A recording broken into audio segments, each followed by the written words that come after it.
ॐ अज्ञानतिमिरान्धस्य ज्ञानाञ्जनशलाकया चक्षुर्मिलितं येन तस्मै श्रीगुरवे नमः। श्रीचैतन्यमनोभीष्टं स्थापितं येन भूतले स्वयं रूपं कदा मह्यं ददाति स्वपदान्तिकम्। वन्देऽहं श्रीगुरु श्रीयुतपत्कमलं श्रीगुरून् वैष्णवांश्च श्रीरूपं साग्रजातं सहगणरघुनाथं तं सजीवं सावधूतं सावधूतं परिजनसहितं कृष्णचैतन्यदेवं श्रीराधाकृष्णपादान् सहगणललिता शिवशाखान्तांश्च। हे कृष्ण करुणा सिंधु दीनबंधु जगतपते गोपेश गोपिकाकांत राधाकांत नमस्तते। तत्वकांचन गौरांगी राधे वृंदावनेश्वरी वृषभानुसुते देवी प्रणमामि हरिप्रिये। हरे कृष्ण कृष्ण कृष्ण हरे हरे, हरे राम राम राम हरे हरे। मैं अपने इस गुरुदेव के चरणों में असंख्य कोटि दंडवत प्रणाम करते हुए उनसे अहेतु कृपा की प्रार्थना करता हूँ और इसके अलावा समस्त वैष्णव वैष्णवी के चरणों में दंडवत प्रणाम करते हुए उनसे भी अहेतु कृपा की प्रार्थना करता हूँ। हरे कृष्णा। आज हम लोग श्री राधा रानी जी की महिमा, श्री राधा रानी जी का जन्म, श्री राधा रानी जी का श्री ठाकुर जी के साथ संबंध, श्री राधा रानी का तत्व, श्री राधा रानी का ये जो राधा अष्टमी है उसका व्रत कैसे करें, क्या करें, हम सभी इस पहलुओं पर आज इस पर विचार करेंगे। श्री राधा रानी भगवान श्री कृष्ण की आदि शक्ति है। इसको समझना आसान नहीं होता। श्री राधा रानी के विषय में जानना, समझना, इसे पचा पाना असंभव है, संभव नहीं हो पाता। फिर भी गुरुदेव की कृपा से, श्री सभी वैष्णव वैष्णवी की कृपा से, मेरे शिक्षा गुरु की कृपा से, जिन्होंने मैंने जो कुछ समझा वो हम आपको इस संबंध में बताने का राधा रानी और श्री कृष्ण की कृपा से, गुरुदेव की कृपा से, सही वैष्णव की कृपा से बताने का प्रयास करेंगे।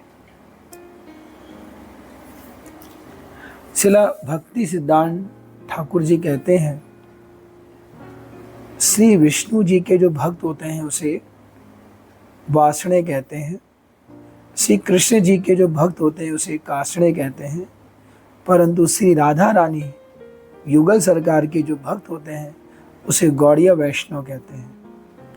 श्री कृष्णदास कबीरा गोस्वामी जी कहते हैं, गोविंदा नंदनी राधा गोविंद मोहनी गोविंद सर्व रूप सर्व कांता सुरोमणि।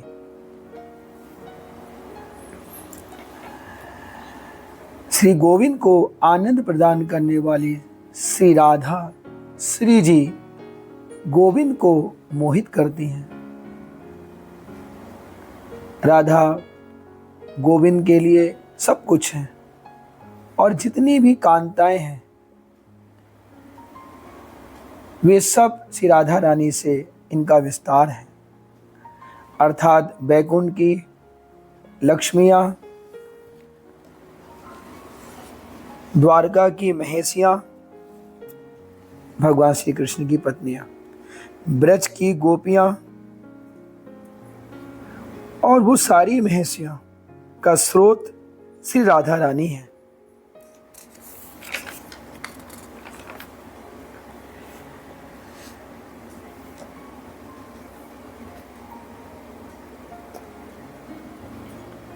भगवान कृष्ण को इतने मोहनी स्वरूप हैं भगवान श्री कृष्ण, वे सब मोहित हो जाते हैं।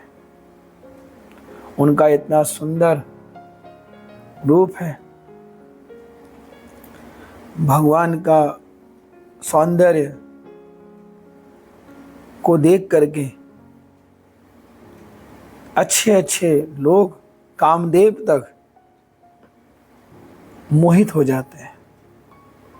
परंतु वही भगवान श्री कृष्ण, वही ठाकुर जी श्री राधा रानी के स्वरूप को देख करके भगवान श्री कृष्ण जो किसी के द्वारा मोहित नहीं होते हैं, लेकिन श्री राधा रानी के द्वारा मोहित हो जाते हैं। इसीलिए कहा जाता है गोविंदा नंदनी राधा गोविंद मोहनी, गोविंद सर्वस्व सर्वकांता शिरोमणि। क्योंकि श्री राधा रानी के अंदर ये गुण है कि भगवान श्री कृष्ण को भी मोहित कर सकती है।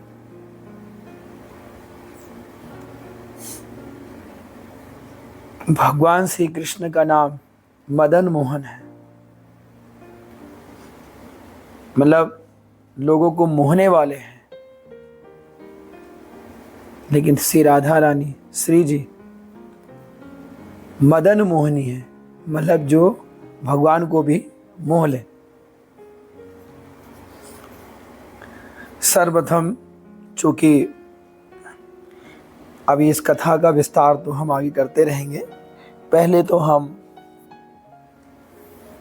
श्री राधा अष्टमी व्रत का महिमा को स्मरण करते हैं। इस व्रत करने से हमारे जीवन में क्या शुभ और मंगल रहेगा, उसका हम चर्चा करते हैं। पद्म पुराण में भगवान वेद व्यास जी राधा अष्टमी व्रत की महिमा का वर्णन करते हुए कहते हैं और अपनी ग्रंथ में इस प्रकार लिखते हैं, तो उसका शौनक जी महाराज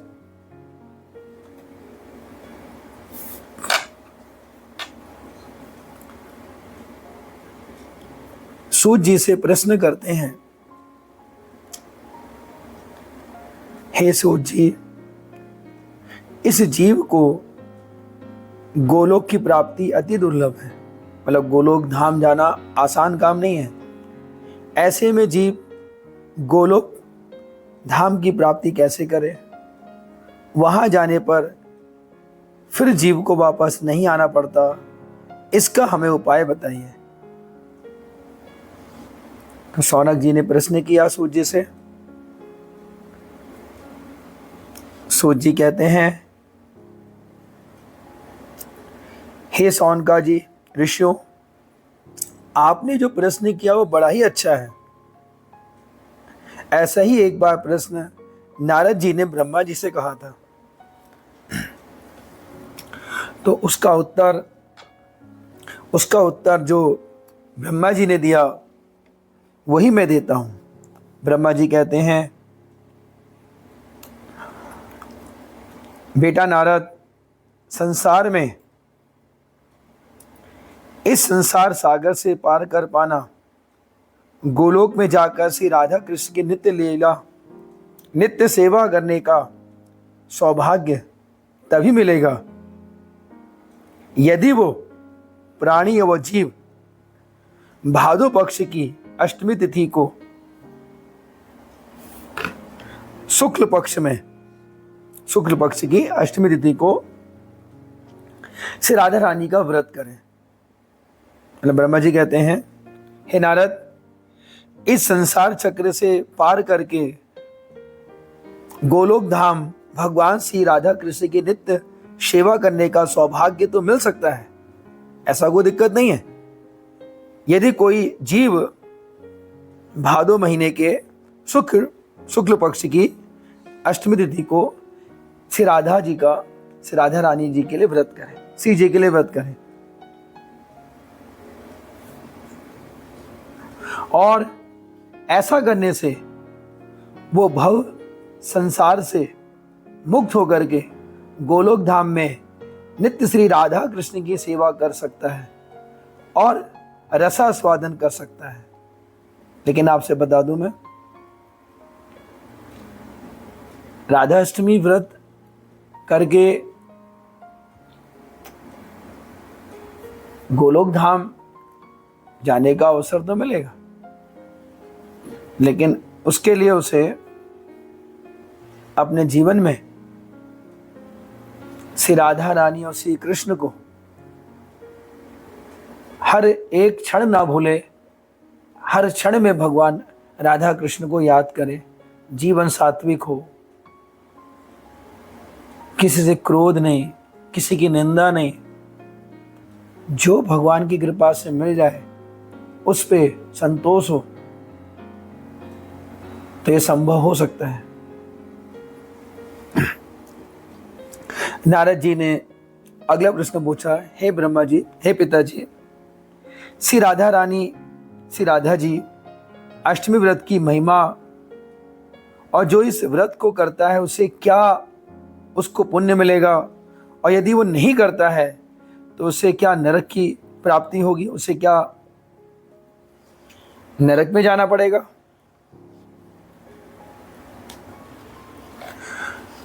तो ब्रह्मा जी कहते हैं,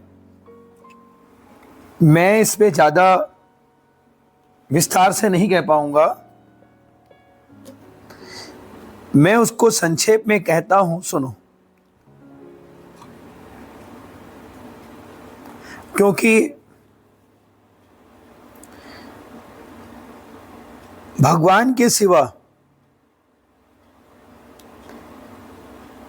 या भगवान के गोलोक धाम वासी के अलावा श्री राधा के तत्व को कोई नहीं समझ सकता। इसलिए मैं तुम्हें संक्षेप में ही इसको बता पाऊंगा। ब्रह्मा जी कहते हैं, यदि किसी ने कोई करोड़ों ब्रह्म हत्या जैसे पाप, जघन पाप भी किया हो, मात्र एक राधा अष्टमी व्रत रखने से ये सारे पाप नष्ट हो जाते हैं। आगे कहते हैं, कोई अगर 1000 बार बिना जल पिए निर्जला एकादशी व्रत करे और उस 1000 एकादशी को यदि 100 से मल्टीप्लाई कर दें, गुणा कर दें, तो 1,00,000 एकादशी का जो फल मिलता है उसका भी 100 गुना फल एक राधा अष्टमी व्रत रखने से मिलता है। आगे ब्रह्मा जी कहते हैं, यदि कोई व्यक्ति सुमेरु पर्वत के स्वर्ण के समान, सुमेरु पर्वत बहुत बड़ा पर्वत होता है, सुमेरु पर्वत के समान स्वर्ण का दान करे, सोने का दान करे, मतलब जितना बड़ा सुमेरु पर्वत है, तो उस दान का जो 100 गुना फल होगा वो मात्र एक राधा अष्टमी के रखने से होता है। कोई व्यक्ति 1000 ऐसी निर्धन कन्याओं का विवाह करा दे, उसका जो पुण्य फल मिलेगा मात्र एक राधा अष्टमी के व्रत से मिल जाता है। यदि कोई व्यक्ति गंगा जी या ऐसे सभी तीर्थ नदियों में जाकर के स्नान करे, सभी जितनी भी तीर्थ नदियां हैं, उस नहाने का जो पुण्य मिलेगा, उन सभी नदियों में जो तीर्थ की नदियां हैं, गंगा, यमुना, सरस्वती, गोदावरी, नर्मदा, सरस्वती, जितनी भी हैं अनंत नदियां हैं, उन तीर्थ की नदियों में नहाने का जो पुण्य मिलेगा सभी नदियों में मात्र एक दिन की राधा अष्टमी से मिल जाता है। कोई ऐसा पापी व्यक्ति भी जिसने जीवन में अच्छा कभी नहीं करा, अगर गलती से यह व्रत कर ले तो भी अपने कुल सहित भगवान के धाम के जाने का अधिकारी हो जाता है। अब इसका यह मतलब नहीं कि अपनी जितनी सारी वर्णन करें सारी बातों में, ये सब राधा अष्टमी का जो फल है, ये भी लास्ट में हमारा आया कि भगवान के धाम जाने का अधिकारी होता है, जिसका मतलब है कि वो अधिकारी हो गया है, उसके लिए उसे अपना कर्तव्य, ये जितने भी हैं सब कर्तव्य करने पड़ेंगे। जैसे एग्जाम्पल, एक व्यक्ति ग्रेजुएशन कर ले, BA BSc BCom ग्रेजुएशन कर ले, तो वो व्यक्ति IAS के पेपर देने का अधिकारी बन जाता है। DM SDM ADM के लिए हमें IAS के पेपर देने पड़ते हैं, उसका अधिकारी बन जाता है। तो इसका मतलब ये नहीं कि ग्रेजुएशन उसने कर लिया है तो वो साहब सीधे वो DM बन जाएगा। उसे ग्रेजुएशन उसकी एक सीढ़ी है कि IAS के एग्ज़ाम देने के लिए आप जब तक ग्रेजुएशन पास नहीं करेंगे तब तक आप IAS के पेपर नहीं दे सकते। तो इसी तरह ये जितने भी फल हैं, यदि आप इनको फॉलो करते हैं, राधा अष्टमी व्रत रखते हैं या गलती से भी कोई कर ले, तो समझ जाइए भगवान के धाम जाने के अधिकारी हो जाते हैं। ये सब कुछ आपको जो मिलता है, इसका जो पुण्य मिलता है, ये सब मिलेगा, लेकिन आपको अब इसके आगे की प्रोसेसिंग करनी पड़ेगी। मतलब आप हकदार हो गए हैं इन सब पुण्य के, इन भगवान के गोलोक धाम जाने के अधिकारी हो गए हैं, ऐसा नहीं कि नहीं हुए, अधिकारी तो हो गए हैं। लेकिन अब आपको, जैसे एक व्यक्ति ग्रेजुएशन पास कर गया है तो वो IAS के पेपर देने का अधिकारी हो गया है। अब पेपर दे, अच्छे से तैयारी करे, खूब अच्छे से पढ़ाई करे। एक एक चीज़, जैसे IAS के पेपर देना इतना आसान भी नहीं है, लेकिन अगर ग्रेजुएशन पास है तो बढ़िया से तैयारी करके वो IAS का एग्ज़ाम दे और DM बन जाए। इसी तरह ये सब करने के बाद वो अब भगवान की तैयारी करे, जो भगवान के हमने नियम, इससे पहले भी हम लोग कहते हैं कितनी बार, एकादशी व्रत करके सात्विक जीवन करे, क्रोध हिंसा नॉनवेज का सबका त्याग कर दे, गुस्सा ना करे, निंदा ना करे, अपने जीवन में संतोष का नाम का एक जो धर्म होता है उसको फॉलो करे, जिसमें संतुष्टि उसको मिले उतना ही रहे। क्योंकि इंसान की इच्छाएं तो कभी बंद नहीं होती ना, वो तो चलती रहती हैं। आज कुछ है, कुछ और है, इसका तो कभी एंड नहीं होगा ना। हर तरह से अपने जीवन में भगवान श्री राधा रानी, भगवान श्री कृष्ण को जीवन में रखे, उनका चिंतन करे, उनका ध्यान करे, और बस ये क्या है, तो ये सब उसके एग्जाम्स होंगे, पेपर देगा और भगवान के गोलोक धाम चला जाएगा। तो ये सारे हैं। तो आप राधा अष्टमी व्रत जरूर रखें। राधा अष्टमी व्रत मैंने बताया कि रखने से आप समझ लो कि IAS के पेपर देने के अधिकारी बन जाते हैं, मतलब भगवान के घर जाने के अधिकारी बन जाते हैं। बस आगे की प्रोसेसिंग आपको और करनी पड़ेगी। आज आप ग्रेजुएट पास हो जाएंगे जैसे ही राधा अष्टमी व्रत करते हैं। और राधा अष्टमी व्रत करना आसान है, इसको बिल्कुल ना समझे कि राधा अष्टमी व्रत बहुत है। केवल आपको दोपहर के 12 बजे तक कुछ नहीं खाना है, जल पी सकते हैं आवश्यकता पड़ने पर। उसके बाद रात के दिन के 12 बजे के बाद से राधा रानी का जन्म होता है, उसके बाद आप उनका अभिषेक करिए। घर में विग्रह है तो, नहीं तो भगवान आपके घर में अल्टर है, श्री विग्रह के उनके चित्र हैं भगवान राधा रानी के, तो उन विग्रहों को स्नान कराइए, नहीं तो चित्रपट को अच्छे से आप किसी साफ कपड़े से हल्का सा जल लेकर के, गंगा जल, उनको साफ कीजिए और उनका स्तुति कीजिए, उनका ध्यान कीजिए, उनके लिए अच्छे से प्रसाद बनाइए। प्रसाद में याद रखिएगा राधा रानी को घुइयाँ की सब्जी बहुत पसंद है, घुइयाँ की सब्जी बनाइए, पूड़ी है, खीर है, मिठाइयाँ हैं, जितने आप बना सकते हैं राधा रानी के लिए अच्छा सा भोग लगाइए। तुलसी पत्ता डाल करके राधा कृष्ण को एक साथ युगल सरकार को भोग लगाइए। भोग प्रसादी 12 साढ़े 12 में हम प्रसाद भी ले सकते हैं हम लोग। आरती कीजिए, आनंद के साथ परिवार को उसको मनाइए और दिन भर अपने जीवन को सात्विक रखिए। कृष्ण नाम हरि नाम संकीर्तन कीजिए। हाँ, श्रीमद् भागवत पढ़िए, राधा जी के बारे में जानिए, पूरा जीवन अच्छे से बनाइए। ध्यान रखिएगा प्याज लहसुन नहीं खाना है, ऐसा नहीं कि नहीं खाना है, बाहर की चीज़ों को अवॉइड करना है, हमें नहीं खाना है। इस तरह अपने व्रत को कीजिए और अपने जीवन को सफल बनाइए। ये तो था, हमने बताया व्रत की महिमा। अब हम चलेंगे कि राधा रानी का जन्म कैसे हुआ, क्या हुआ, और आगे उनकी की गई लीलाएं, भगवान श्री कृष्ण, बहुत सारी अभी हमारी बातें होंगी। इनको हम कई क्लासों के द्वारा समझने का प्रयास करेंगे, लेकिन थोड़ा सा अभी आज हम शुरू कर ही लेते हैं। आज से लगभग 5,500 वर्ष पहले की बात है।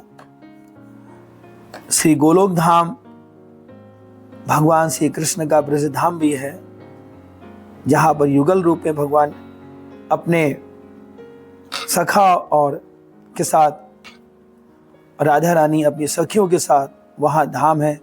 और ऐसा धाम है जहाँ पर हमें कभी नहीं आना पड़ता। यहाँ पर जाने के लिए हमें सुपर डिग्री चाहिए और सुपर भजन चाहिए। तो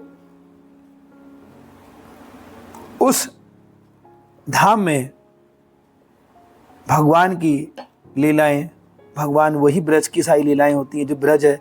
भगवान ने ब्रज तो बाद में बनाया, उससे पहले ब्रज समझ जाइए कि गोलोक धाम भगवान का ब्रज धाम जैसा ही है। वो सारी लीलाएं वहाँ भी हैं। गोवर्धन पर्वत है, सब भगवान के जो लीलाएं होती है जो ब्रज में करते हैं वही सारी लीलाएं वहाँ भी होती हैं। तो अब इसकी कथा आगे करेंगे। एक बार पृथ्वी माता जी, मतलब भगवान इस धाम में क्यों आए, गोलोक धाम से इस हमारे पृथ्वी धाम पे क्यों आए। तो एक बार पृथ्वी माता गौ का रूप धारण करके ब्रह्मा जी के पास गई। पृथ्वी माता बोली, इस पृथ्वी लोक में अधर्म बहुत बढ़ गया है, पाप ने अपनी सारी सीमाओं को लांघ दिया है। अधर्म और पाप की वजह से मैं बहुत दुखी हो गई हूँ और बहुत ज़्यादा वो रोने लगी, मेरा उद्धार कीजिए। तब ब्रह्मा जी ने कहा, ठीक है, और मेरे पास सभी देव देवताओं ने भी यही प्रार्थना करी है। तो ब्रह्मा जी ने सभी देव देवताओं को, शिव जी महाराज को और पृथ्वी माता को, सबको साथ लेकर के क्षीर सागर पर गए। क्षीर सागर के तट पर ब्रह्मा जी ने भगवान की खूब स्तुति की, भगवान से प्रार्थना की। लेकिन ब्रह्मा जी प्रार्थना करते करते, स्तुति करते करते इस तरह समाधि में लीन हो गए, इस तरह भगवान की आराधना में खो गए, उन्हें खुद नहीं मालूम पड़ा। तब ब्रह्मा जी को उसी स्तुति में, उसी ही समाधि में आकाशवाणी सुनाई दी। और ब्रह्मा जी ने जो आकाशवाणी सुनी, उस आकाशवाणी को सभी देवी देवताओं से या पृथ्वी माता से कहते हैं कि मैंने जो आकाशवाणी सुनी है मैं तुमको बताता हूँ भगवान क्या कहना चाहते। देखिए यहाँ पर इस लाइन से क्लियर हो गया है कि भगवान के जो दर्शन है ना, वो ब्रह्मा जी को भी दुर्लभ है। ऐसे आसानी से भगवान के दर्शन नहीं होते, ये ध्यान रखिएगा। ब्रह्मा जी ने भी केवल भगवान की आवाज़ सुनी। ब्रह्मा जी कहते हैं, भगवान ने जैसा मुझसे कहा वैसा बता रहा हूँ। भगवान ने मुझसे कहा, मुझे अधर्म की प्रधानता का मुझे मालूम था। पृथ्वी बहुत दुखी है, सभी देवी देवता बहुत दुखी हैं। मुझे इस बात की जानकारी पहले ही हो चुकी थी। और ब्रह्मा जी आप चिंता मत करें, मैं यदुकुल में अपने जन्म लूँगा और आप यदुकुल में वासुदेव के घर में स्वयं जन्म लूँगा। श्री राधा रानी भी साथ में आएंगी, क्योंकि ये मेरा संपूर्ण अवतार होगा। मैं इसमें स्वयं आऊँगा, इसलिए राधा रानी चूँकि मेरी आह्लादनी शक्ति है, वो भी मेरे साथ आएंगी। आह्लादनी शक्ति का मतलब होता है श्री राधा रानी भगवान को आनंद देने के लिए स्वयं आ रही हैं। देखिए श्री राधा रानी भगवान को हमेशा प्रसन्न रखती हैं, आनंद देती हैं, इसलिए उन्हें आह्लादनी शक्ति भी कहते हैं। अतः जब भगवान जन्म लेंगे तब आप लोग भी यदुकुल में अपने अपने अंश अवतारों से जन्म लेना। भगवान आप सभी के दुखों को हरण कर लेंगे, फिर से धर्म की स्थापना करेंगे।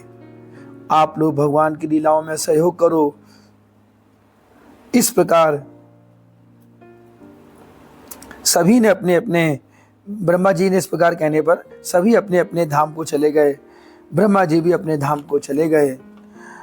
आगे कथा अगली क्लास में लेंगे। मुझे विश्वास होगा कि आपको श्री राधा रानी की मतलब जो है ये जो महिमा है आगे बड़ा आनंद आएगा।